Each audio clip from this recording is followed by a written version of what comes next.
Think about the last time you asked someone to repeat themselves. Maybe it was in a restaurant, or on a phone call, or when someone spoke to you from the next room. You probably blamed the background noise, or assumed they were mumbling. Most people do. But here's what the science actually says. That moment might not have been about the noise at all. Right now, over 1.5 billion people worldwide are living with measurable hearing loss, and the majority have no idea. Not because hearing loss is rare, but because it almost never announces itself. It begins in a frequency range humans rarely notice losing. The high end, birds singing, the consonants in speech, the letter S, the letter F, gone so gradually that the brain compensates, filling gaps, guessing context, working overtime just to keep conversations coherent. By the time most people fail a clinical hearing test, years of quiet deterioration have already passed. And it isn't just older adults anymore. The World Health Organization confirmed that more than 1 billion teenagers and young adults are currently at risk of permanent hearing damage, primarily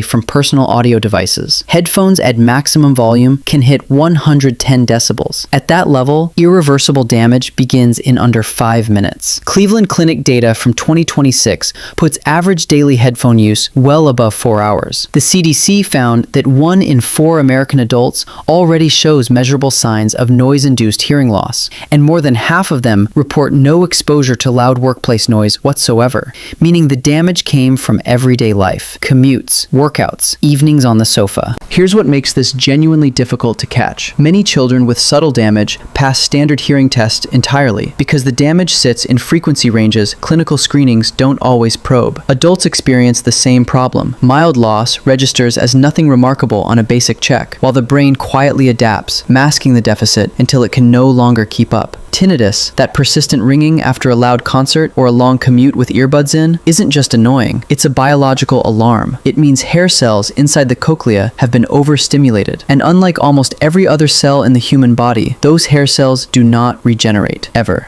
The average person waits between 7 and 10 years after noticing something is wrong before seeking any kind of help. 7 to 10 years of the brain working harder than it should. 7 to 10 years of conversations becoming exhausting without understanding why. 7 to 10 years of something permanent becoming worse. The most important thing research keeps confirming is this: the earlier the intervention, the better the outcome. Not eventually, not when it gets bad enough, now.